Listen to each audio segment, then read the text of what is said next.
Y Gustavo Peredri no necesita en realidad una presentación para los oyentes de Radio High.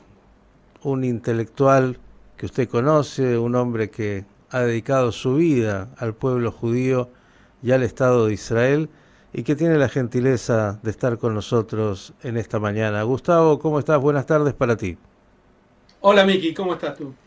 Bien, un gusto como siempre y bueno, mirando la realidad israelí y de esa región tan compleja del mundo, preguntarte en este momento, porque en 15 minutos puede ser distinto, ¿cómo estás viendo el panorama, sobre todo cuando, bueno, ya han pasado 100 días de la administración Trump y si algo ha caracterizado a la administración norteamericana es grandes anuncios, grandes amenazas, después en el terreno a veces no es exactamente tan contundente como en lo que ha amenazado y cuando está negociando con Irán, esto tiene implicancias diversas para Israel.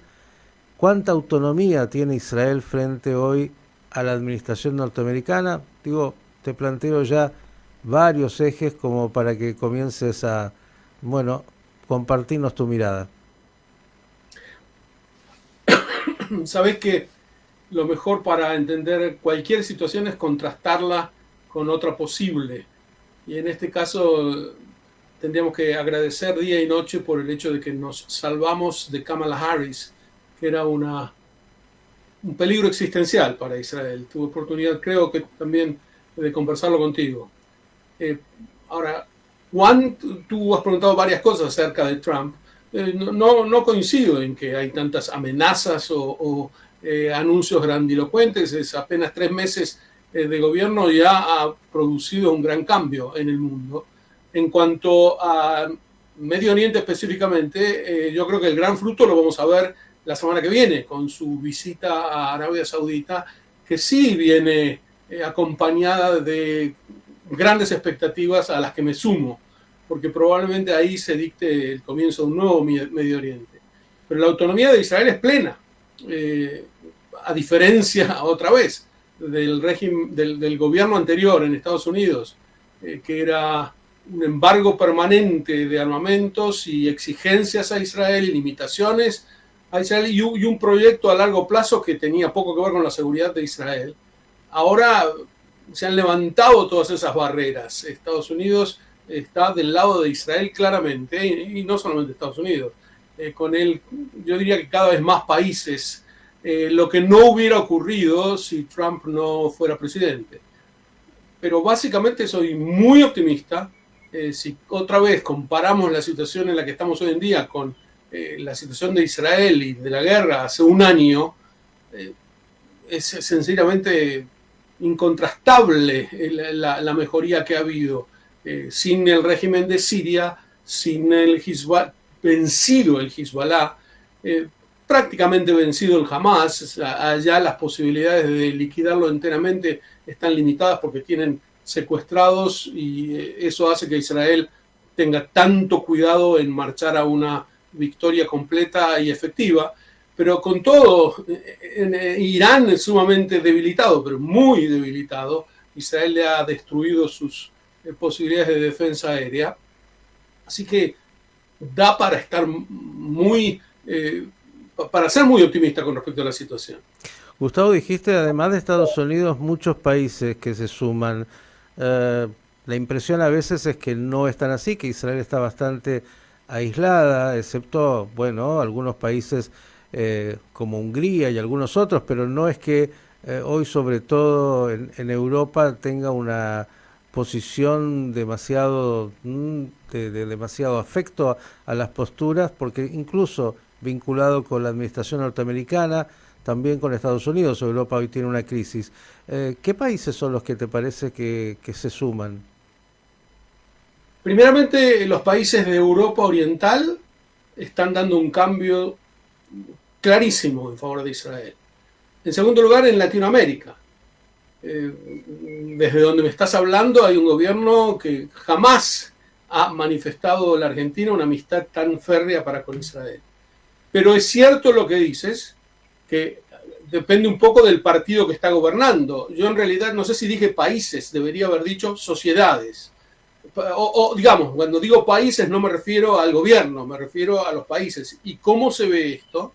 En que hay partidos políticos en todos los países en donde gobierna la izquierda, partidos políticos que son cada vez más pro-israelíes, que proclaman que si llegan al poder van a trasladar la embajada a Jerusalén y que se sume y que no tienen una línea de crítica con respecto a Israel en esta guerra, que esas voces no se oían antes y son cada vez más fuertes. Claro, ahora depende de que en las elecciones en cada país vaya ganando un partido que a nosotros nos venga mejor.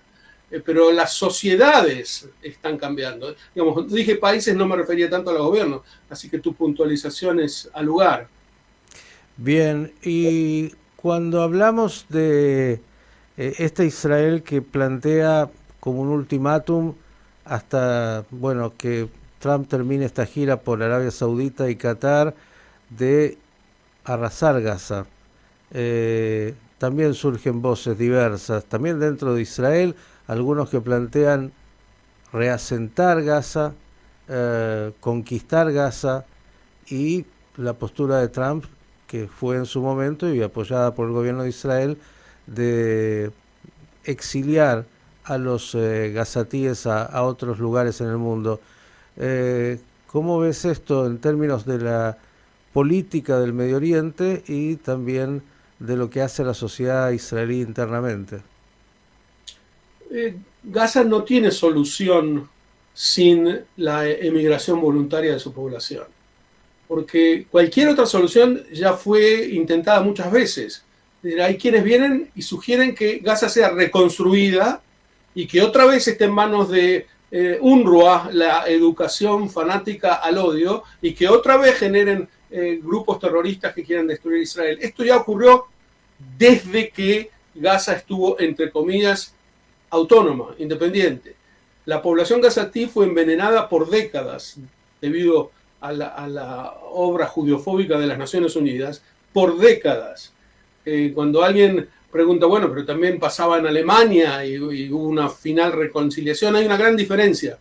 En Alemania hubo miles y miles de Hasidei Umot Olam, de personas que se sumaron a defender a los judíos que protestaban contra el régimen. Aquí no existe, no hay uno solo. Ahora hay protestas contra el régimen, pero no porque haya cometido algún acto inmoral. A los ojos de ellos, el 7 de octubre, de todos ellos, el 7 de octubre puede haber sido un error estratégico, no haber medido las consecuencias, etc., pero no ven nada malo en haber violado, torturado, incinerado a familias juntas. Por lo tanto, este tipo de población no tiene cura, salvo que se le quiebre directamente esta voluntad genocida por medio de dispersarla en muchos países. Yo creo que es una solución que la mayoría de los israelíes apoyan, ¿no? Un pequeño grupo, y que va a cumplirse, porque ya hay miles. No sé si tuviste oportunidad de ver que hubo un joven gazatí que, no sé si lo hizo a propósito, pero mintió en televisión al resto de los gazatíes, diciéndoles que si se anotaban en tal y tal huevo, en tal y tal número, podían emigrar a Dubái. En 4 horas, hubo 4 horas nada más, 120.000 gazatíes que se anotaron. Después resultó ser una gran decepción porque era mentira, pero la voluntad de ellos de emigrar también está clara. Así que no se trata de expulsarlos, se trata de incentivarlos para que encuentren su lugar en otros lugares en donde no sean sobrecargados de odio una y otra vez para lanzarse a guerras genocidas que terminan en 7 de octubre. Digamos, cualquier otra solución primeramente sería dejar al Hamas en el poder, lo que es inaceptable en general, diría, para el mundo, y empezó a funcionar. Ya hay un departamento dentro del ejército israelí que coordina con los Estados Unidos este tema de la emigración voluntaria de los gazatíes. Ahora, agregaste también lo de arrasar. Cuando arrasar Gaza es correcta la expresión si no estamos hablando de su población. Nadie, absolutamente nadie, quiere cometer un genocidio en Gaza, jamás hubo tal intención, jamás hubo tal expresión en los hechos. Todo esto es una calumnia que gira permanentemente, incluso por gobernantes. El tema del genocidio israelí en Gaza, nunca existió tal cosa. Por lo tanto, cuando hablamos de arrasar la infraestructura terrorista que había armado el Hamas. Era una ciudad subterránea, no eran simplemente 3 túneles, una ciudad subterránea dedicada exclusivamente a matar y generar terror. Esto tiene que ser arrasado, es correcto. Bien, has entrado en otro tema que también es parte de toda la complejidad y es cómo Hamás pudo construir esa ciudad subterránea sin que Israel hubiera podido detectarla y hubiese podido pararla, y la investigación que no aparece en Israel de el 7 de octubre, se llama así, pero que de alguna manera la investigación estatal es frenada. ¿Cómo ves esta No es situación? frenada, es postergada hasta que termine la guerra y me parece muy sensato. Es muy difícil hacer una investigación de qué llevó una guerra mientras está combatiendo en la guerra. Pero todos estamos, no hay israelí que no quiera que se haga una investigación a fondo sobre qué llevó al 7 de octubre una vez que la guerra termine. La gran discusión es si esta comisión que va a investigar va a estar presidida por un juez o no. Yo estoy entre los que nos oponemos firmemente porque los jueces son aquellos que deben ser juzgados también, investigados, porque tuvieron una buena parte en crear las circunstancias que llevaron al 7 de octubre. ¿Por qué? Porque no sé, tú dijiste, ¿cómo puede ser que Israel no se hubiera dado cuenta? La pregunta es perfecta. Bueno, la única manera de explicarlo es que Israel, y cuando hablamos de Israel en este caso estamos hablando de los servicios de inteligencia de Israel, porque no es, son ellos los que tienen que proveer de la información necesaria al gobierno. No es que no quisieron darse cuenta, es que no es que no pudieron darse cuenta, sino que no quisieron darse cuenta. Porque estaban, y en algunos casos todavía están, cautivos de una ideología perversa que más o menos dice que la única manera de llegar a la paz en el cercano oriente es por medio de fortalecer a los palestinos en sus aspiraciones nacionales, en tratar de ayudarlos a crear un Estado palestino, en que si se les dan grandes condiciones económicas se van a calmar, que jamás de alguna manera ya estaba retraído porque obtenía muchos beneficios económicos. Y toda esta concepción que se desmoronó el 7 de octubre fue lo que llevó a que no quisieran ver lo que estaba delante de sus ojos, en lo que podemos llamar ceguera voluntaria. Y esta ceguera voluntaria es lo que hizo que ni siquiera informaran al gobierno de Israel de lo que estaba ocurriendo. Me imagino que una buena parte de tu audiencia es consciente de que el gobierno de Israel no fue informado hasta que había comenzado ya la invasión, cuando este servicio de inteligencia ya sabía exactamente, ya en las horas finales, ya sabía que se estaba produciendo una invasión, ya estaban midiendo cuántos Yishuvim, cuántos poblaciones judías iban a ser tomadas, etc. Y no informaban al gobierno porque seguían cautivos de la ideología. Y si le avisamos al gobierno, nos van a llevar a una guerra que nadie quiere, ni siquiera el Hamas quiere. Esta ideología ha colapsado y por lo tanto podemos esperar, y en esto también soy optimista, que en el futuro la inteligencia con mayúscula, la inteligencia del Estado de Israel esté a favor de proveer toda la información necesaria al verdadero soberano, que es el pueblo de Israel a través de sus representantes, y que es el que debe tomar las decisiones. Yo te escucho con atención, pero suena, por lo menos digo, poco creíble para un servicio de inteligencia, por ejemplo, que preparó brillantemente la operación de los Vipers y que fue tal vez el momento de inflexión en esta terrible y larga guerra, y que Así es. pudo destruir las capacidades de Hezbollah y su liderazgo sobre todo. Digo, construir lo que jamás ha construido no es una obra de 15 minutos, es de años. Y en el servicio de inteligencia de Israel hay mucha gente y muchos son muy profesionales. Digo, pensar que nadie informó de lo que estaba ahí aconteciendo y que no se logró que esto llegara a quienes tienen las responsabilidades políticas y militares, suena, digo, yo ya lo escuché Demasiado. demasiado y demasiado, incluso he visto en Israel y he escuchado conspiraciones, como diciendo, hay quienes, digo, suena realmente demasiado latinoamericano, lo voy a poner así en términos nuestros, para un país que además en estas realidades se juega la vida, se juega la existencia de sus propios hijos. No es que los servicios de inteligencia de Israel no sean los primeros que van a estar al frente y sus propios hijos. Suena poco creíble. Bueno, primero una aclaración. Coincidimos en que el 17 de septiembre del 2024, con la operación de los víperes, fue el punto de inflexión de la guerra. Pero esta operación fue del Mossad, no del Shabak o Servicio de Inteligencia. El problema lo tenemos con el Shabak y no con el Mossad, con el Servicio de Inteligencia. Los que no informan, y la invasión en Gaza no era, no era responsabilidad del Mossad, era responsabilidad del Shabak, del Servicio de Inteligencia. En segundo lugar, con respecto a la conspiración. Cada vez hay más israelíes que creen que además de todo lo que dije, hubo también una traición. Hay un detenido al respecto, pero la Corte se opone a que se divulgue su nombre. Y este señor se paseó por los centros de mayor información del servicio de inteligencia durante las horas en que la guerra empezaba, y aparentemente tenía contactos directos con nuestros enemigos. Es posible que esto hubiera ocurrido. Yo por ahora puedo decir que espero que no sea así, pero no me voy a sorprender porque, como bien dices, Miki, es demasiado lo que ocurrió. Es decir, ayudó mucho la concepción falsa de que el Hamas quiere paz. En el fondo, los palestinos todo lo que quieren es tener mejores condiciones económicas para ellos y para sus hijos.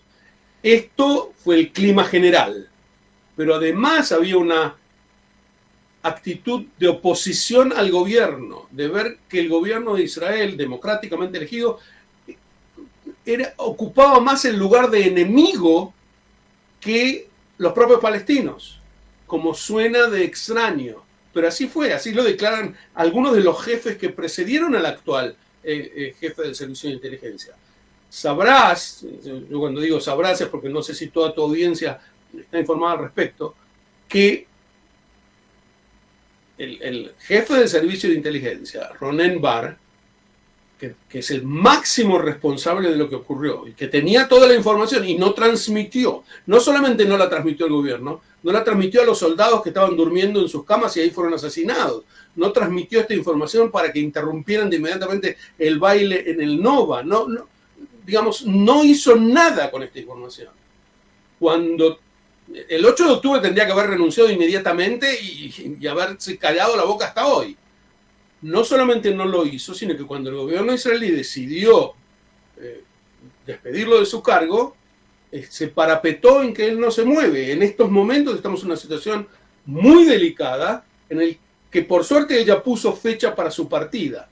Pero ahí también hay un nudo gordiano que hay que desatar.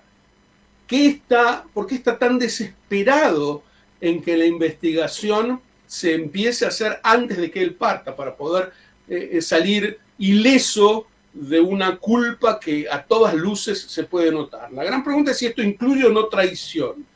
Y la verdad es que no lo sé, pero hay cada vez más indicios de que la traición es una posibilidad.